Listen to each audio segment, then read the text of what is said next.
In this video, we discuss various algebraic techniques that is to be used in this class. We will start by the multiplication of polynomials. The main tool we will be using is the distribution laws. So the sum a plus b times c is the same as the sum of a times c and b times c. And if a times the sum of b plus c, this is the same as a times b plus a times c. So for example, if I want to multiply two linear polynomials like a1x plus a0 and b1x plus b0.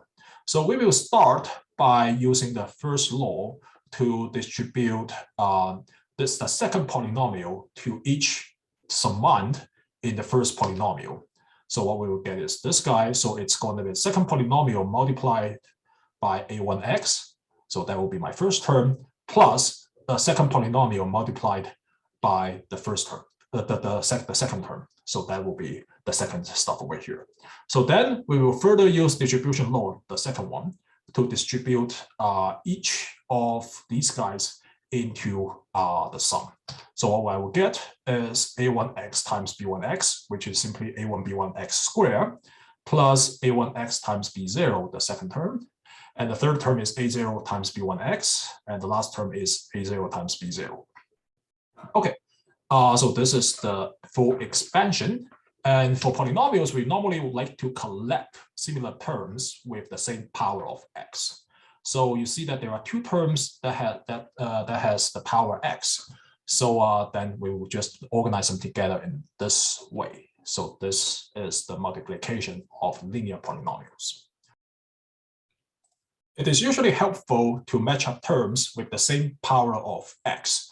For example, for this four terms over here, instead of writing them all in one line, we could actually separate them into two lines while matching up the terms with the same powers of x. So using this kind of writing, it is immediate that the coefficient of x is going to be the sum of a1b0 plus a0b1. So this is just a trick that makes it easier for you to compute the result. Okay, let's look at another example. Suppose we want to multiply a linear polynomial with a quadratic polynomial. So then we will just proceed with the same way we distribute the second polynomial to each summand in the first polynomial. So then what we have is a1x times the quadratic polynomial plus a0 times the second polynomial.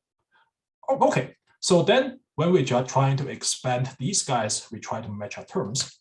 So the expansion for the first guy over here, that's going to be a1x times each term inside. So we will get these three terms. Okay, when we are trying to expand the second part, so you see that, well, we will just match the term with x squared here and match the term with x here, and the constant term is placed here. So then it is quite clear that the coefficient for x squared is simply going to be a1b1 plus a0b2, and the coefficient for x is going to be a1b0 plus a0b1. So that's another example. Okay, so I will leave it to you to figure out the computation of two quadratic polynomials, and the answer is provided over here. So you are supposed to get this guy. Also, you should try to answer what happens when a2 equals to b2 equals to 0, and when a2 equals to 0, b2 is non-zero. So when a2 and b2 are both 0, so in this case, we are supposed to get the linear polynomials. Then, well, if their product should be the same as what we have computed in the previous slide. Similarly, if a2 equals to 0, b2 is non-zero, so then the result is supposed to be the same as in the previous slide. In higher level mathematics, the product of 2 degree n polynomials is quite important, and there exists actually a formula for that. So namely, the formula looks like this.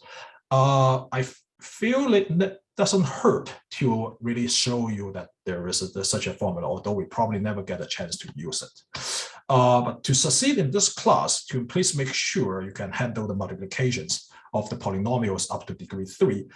This doesn't mean that we will actually ask you to really multiply 2 degree 3 polynomials. But in many cases, we might ask you to multiply, say, a degree 1 polynomial and a degree 3 polynomial, something like that. So please make sure that you are comfortable with such kind of multiplications. The next topic is the binomial theorem. It's about the power of a binomial. So let's look at what we know. We know that x plus a to the 0th power equals to 1. And x plus a to the first power is simply x plus a itself. Okay, the question is, what is x plus a squared and what is x plus a to the cube? Okay, for x plus a squared, this is simply the product of x plus a with itself. Well, we just do as what we did before. We will just distribute this, the second polynomial to the first one. So, and then further expand it. So what we will get is x squared plus ax. So that plus ax plus a squared. So those four, if we organize these 4 terms all together in this way, that is clearly that what we will get is x squared plus 2ax plus a squared. So that's x plus a squared. For x plus a cube, this is simply the product of x plus a and x plus a squared. We can simply reuse our result over here to write it as the product of x plus a times x squared plus 2ax plus a squared. And then we just do the similar expansions as before. So x times this guy is simply going to be x cubed plus 2ax squared plus a squared x. A times the second guy is simply going to be ax squared plus 2a squared x plus a cubed. Okay, so this is these are the 6 terms obtained from the expansion. And if it's organized like this, then it's clear that these guys combines to be 3ax squared, and these 2 guys combines to be 3a squared x. So what we will get is x cubed plus 3ax squared plus 3a squared x plus a cubed. Okay, here is an important note. So do not abuse algebra. So in general, the nth power of x plus a is not equal to the nth power of x plus the nth power of a. Well, this only happens when n equals to 1, as you can see here. So abusing algebra, as I mentioned over here, this is a crime and punishable by banishment from science and technology. So that's so do not abuse algebra, especially in a calculus class. Let's continue with the binomial theorem. So these are the results we discussed in the previous slide. These results are about general choice of A. And in this class, you need to keep some important examples in mind. So for example, when a equals to 1, you need to be able to recognize that x squared plus 2x plus 1 is precisely x plus 1 squared.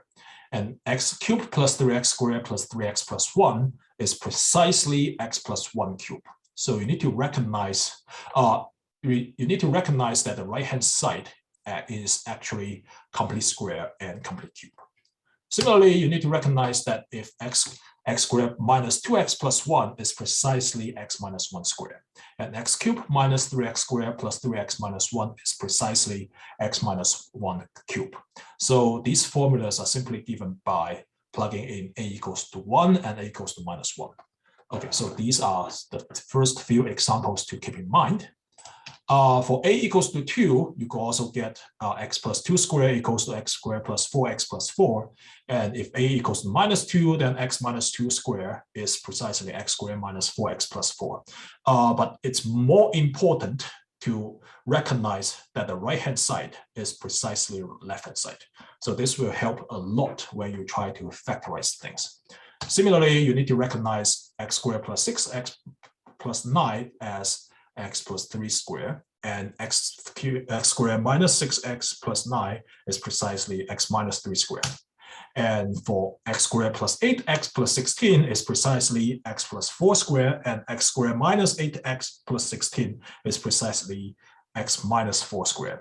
And x squared plus 10x plus 25 is precisely x plus 5 squared. And x squared minus 10x plus 25 is precisely x minus 5 squared. So these are the important examples to keep in mind. Now let's proceed to the general form of binomial theorem. It's naturally you might ask, so what's x plus a to the fourth and what's x plus a to the fifth? Certainly you could repeat the process we have tried before. You could simply do the multiplications directly, but there is actually a much easier way to handle this. Well, we will start by arranging our result in this way. So like a triangle over here. So then we will extract the number coefficients in the front. So we have got this triangle over here. So this is simply 1. And the coefficient of x and coefficient of a is simply 1. So we plug in 1, 1 over here. So what we have is actually 1x squared plus 2x plus 1a squared. So that's why we get 1, 2, 1 over here. And similarly, what we get from here is 1, 3, 3, 1. Okay, you could recognize that there is a pattern in this number coefficients. So if you look at the 2 over here, you see that this is precisely the sum of 1 and 1 on top. And similarly, if you look at the 3 over here, this is precisely the sum of 1 and 2. And the 3 over here is precisely the sum of 2 and 1. Okay, so this pattern, if you continue with this pattern, you get the next line. So the next line, you start and end with a 1 over here, and then you plug in the sum in between over here. So 1 plus 3 gives me 4. 3 plus 3 gives me 6. And 3 plus 1 again gives me 4. So what I will get is 1, 4, 6, 4, 1. Okay, what does this number mean? So this number means that x plus a to the fourth power is precisely 1x fourth, 4ax cubed, 6a squared x squared, 4a cubed x, and 1a to the fourth. So you just match these numbers with the corresponding monomials and then sum that together. And then that's precisely x plus a to the fourth. So notice that in all these monomials, so the power of a and the power of x, they sum up to be 4. So this also happens in all the previous examples over here. Okay, so then you use these numbers to match, to pair the corresponding monomials. So then that will give you x plus a to the fourth. So you can certainly repeat that. So for the next line, you actually get the coefficients are going to be 1, 5, 10, 10, 5, 1. So just using the sums over here, and then you use these numbers to match up with the corresponding monomials, and that will give you x plus a to the fifth. X to the fifth plus 5ax to the fourth plus 10a squared x cubed plus 10a cubed x squared plus 5a to the fourth x plus a to the fifth. So that will be x plus a to the fifth. So this is the way to get these powers of x plus a without doing the multiplications directly. Okay, so the triangle on the right is commonly called the Pascal's triangle. And mathematicians, they use n of n choose I. So this notation is read as n choose I. Mathematicians use this notation to denote the ith term on the nth line. So here I starts from 0 to n, and n also starts from 0, except that all the way down. So then it is easily proved by induction that such n choose I is precisely the fraction of n factorial over the product of I factorial and n minus I factorial. By n factorial, I mean the product of 1, 2, 3, etc. up to the number n. For example, 4 factorial is 1 times 2 times 3 times 4, which is going to be give me 24, something like that. Okay, so then using this numbers, the numbers, so we can actually express x plus a to the nth power as the sum of these guys. So it's precisely these coefficients, these numbers paired with the corresponding monomials. And this is also the reason that such numbers are called binomial coefficients, because it's precisely the coefficient of each monomial that occurred in the expansion of the binomial over here. So these are the binomial coefficients. Okay, certainly, so one important thing is that you should notice that n choose 0 and n choose n is precisely 1, because if you do the Pascal triangle all the way down, The first one is, and the last one is always 1. And also you should notice that the next term, the second term, or actually when I equals to 1, this term is precisely n. So when I equals to 1, this is n. Also, when I equals to n minus 1, what we get is n. So therefore, you could also actually simplify, using this observation, you could simplify the binomial expansion in this way. So the first coefficient is 1, the second coefficient is n. For the rest, certainly you could compute it using this way, but we won't bother to write it down. And the last coefficient is 1, and the second last coefficient is n, just like this. Also, you should notice that over here, I is matched up with the power of a, but because x plus a is the same as a plus x, so it doesn't really hurt if you switch the powers of a and x. So then, well, then you could actually see that n choose I can also be matched with the power x to the ith power, and correspondingly the formula would then change a little bit like this. So this I over here can match up with the powers of x or the power of a, so it doesn't really matter. This concludes the binomial theorem. Now let's look into the difference of squares and cubes. So in this course, we will also use the following formulas. So the difference of square can be factorized as x minus a times x plus a. And the difference of cubes can be factorized as x minus a times x squared plus ax plus a squared. And the difference, so the sum of cubes can also be factorized as x plus a times x squared minus ax plus a squared. Okay, so how do we see this formula? So all you need to do is do the multiplication. So you just multiply out the right-hand side and see if they match up with the left-hand side. If you multiply out this at the x minus a times x plus a, so what you will get, so if you distribute x to x times the second polynomial is simply x squared plus ax, minus a times the second polynomial is simply minus ax minus a squared. So then you can see that plus ax and minus ax, they cancel out. What we will get is x squared minus a squared. Similarly, for the second formula, so x times the second polynomial is simply this guy, and minus a times the second polynomial is simply this guy. And once you write out in this way, you can see that all these terms cancels out. Only the first term and the last term stays. So that's x cubed minus a cubed. To get a third formula, certainly you could do the multiplication, but a simpler way to do this is to replace this a over here by minus a. So then what you will get is simply x cubed minus the cube of negative a, which will be simplified as x cubed plus a cubed. And if you replace this a by negative a, then you will get a plus a over here and minus a over here. But minus a squared is still going to be a squared. So that's how you get the third formula. We will also need a formula about the difference of nth power, at least in one proof, namely the derivative of the power function. So in general, x minus a times the sum of all these homogeneous monomials.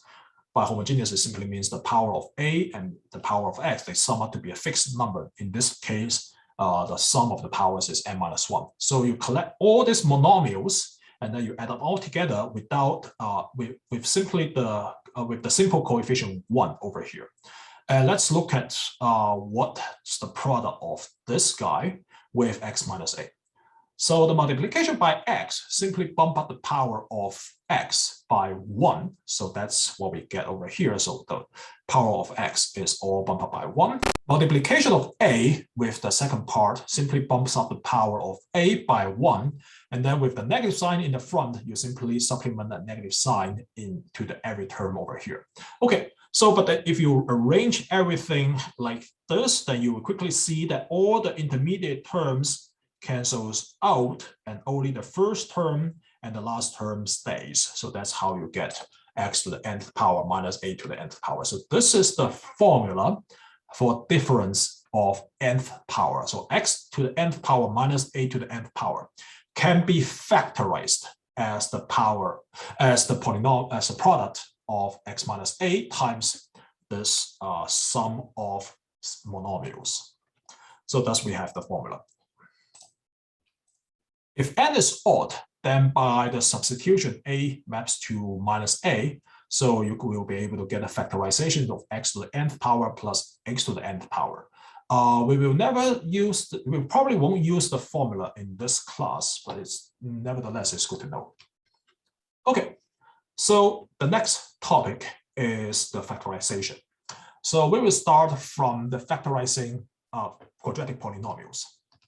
So the fastest way is the trial and error method. Some people will call it crisscross method. Let's look at an example. So suppose we want to factorize x squared plus 8x plus 12. And if you notice that 12 can be factorized as 2 times 6, meanwhile, the coefficient of x squared is, well, there's only one factorization, 1 times 1. Then the crisscross method simply says if 1 times 6 plus 1 times 2 equals to 8. So namely, this crisscross sum coincides with the degree of the coefficient of x. If that happens, then x plus 2 and x plus 6 is precisely the factors. So this is the reason why this method is called the crisscross method. Let's look at another example.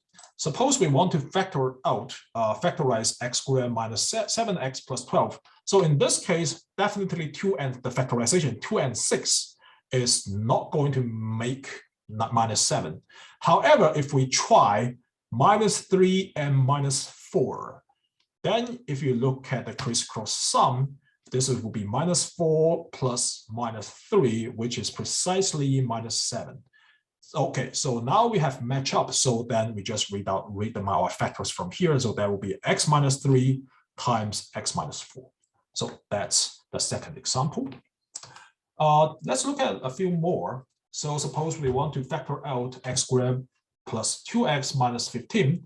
For 15, if we factorize as a 5 times minus 3 and look at the crisscross sum, and you can see that this is minus 3 plus 5. And that will give me positive 2. So then it matches up. So it will be x plus 5 and x minus 3. So now let's look at a more complicated example when the coefficient of x squared is not 1. So 6x squared plus 7x minus 5. So if we factorize 6 as 2 times 3, and we factorize minus 5 as minus 1 times 5, and if we try this crisscross sum, so you get exactly 2 times 5 plus 3 times minus 1, that will be 10 minus 3, so that will be positive 7. So then the factorization is 2x minus 1 times 3x plus 5. Now let's look at the more complicated example, 8x squared minus 14 minus 15. So at the beginning, I'm not so sure which factorization works. So I will simply try the first one. Let's say I just factor out 8 as 2 times 4, and I just factor out minus 15 as minus 3 times 5. And if we try this crisscross sum over here, so there will be 10 minus 12, and that will be minus 2, and minus 2 does not match up with the minus 14 over here. So then this trial fails. So then you might need to try a few more combinations of the factors, and finally you will come to this factorization. So 8 is factored as 2 times 4, and minus 15 is factored out as minus 5 times 3. So then if you try the crisscross method, that will be 2 times 3, which is 6, 4 times minus 5, that will be minus 20. So 6 minus 20, and that's precisely minus 14. Okay, so you try a few times until you get to the correct one over here. So it matches up. So then you get 2x minus 5 times 4x minus plus 3. So this is the reason why this method is also called trial and error. So please make sure that you know how to perform such kind of factorization, because that will be used a lot of times in this class. I have to emphasize that this is the fastest way, but not the most promising way. there are some quadratic polynomials which cannot be factorized in this way. So the most promising way is to use the quadratic formula. So I will just use this opportunity to recall what exactly is the quadratic formula. So it simply says that the solution of the quadratic polynomial ax squared plus bx plus c equals to 0. So the solution to this quadratic equation is simply x equals to minus b plus minus root of b squared minus 4ac over 2a. So that's the quadratic formula. The proof of the quadratic formula uses the technique of completion of the square, which is also very useful. So indeed, in 1500, you probably won't use it that much. But in 1700, when you try to deal with integrations of rational functions, then you need to perform completion of square all the time. So let me just use this opportunity to recall the proof and review completion of square briefly. So with the completion of square always starts from focusing on the first two terms. And we will just factor out the coefficient of a in the front of x squared. So what I will get over here is just the coefficient, just x squared with coefficient 1. And also we will just, so then bx, I will just push the bx inside here. So completion of square always starts from focusing on the first two terms and factor out the coefficient of x squared. Okay, so that's what we have. All right, so I want to make this guy something like a square, so which means I need to take care of this b over a. And I want my b over a to be, just recall that x plus u squared is precisely x squared plus 2ux plus u squared.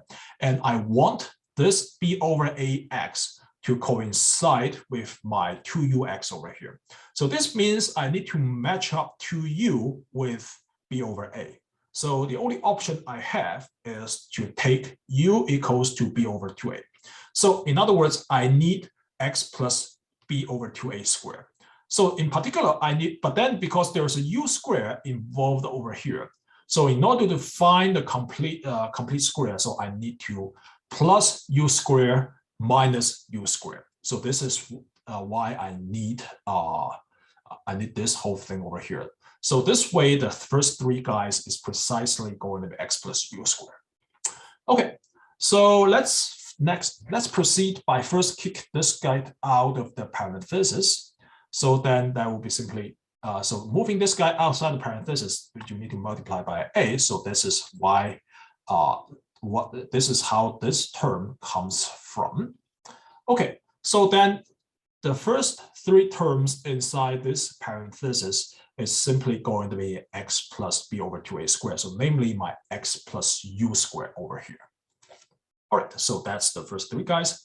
And for the second guy over here, so first I need to simplify as b over 4a. So just cancel out one copy of a with the in the denominator with this a over here. So what I get is b squared over 2a. For this c over here, we will just rewrite this c as 4ac over 4a. So this way, the outside terms will have the common denominator and thus can be combined in this way. All right, so all what we have done is to rewrite ax squared plus bx plus c as a times x plus b over 2a squared plus minus b squared plus 4ac over 4a. So that's what we have done over here. And remember, we want to solve this equation. So we need to equal it. So we want to solve ax squared plus bx plus c equals to 0. So this is the same as solving a times x plus b over 2a squared plus minus b squared minus plus 4ac over 4a equals to 0. Okay, so we want to solve x out from here. Then what shall we do? We just move this guy to the right-hand side, and what I will get is just b squared minus 4ac in the numerator. Moreover, I need to divide both sides by an a.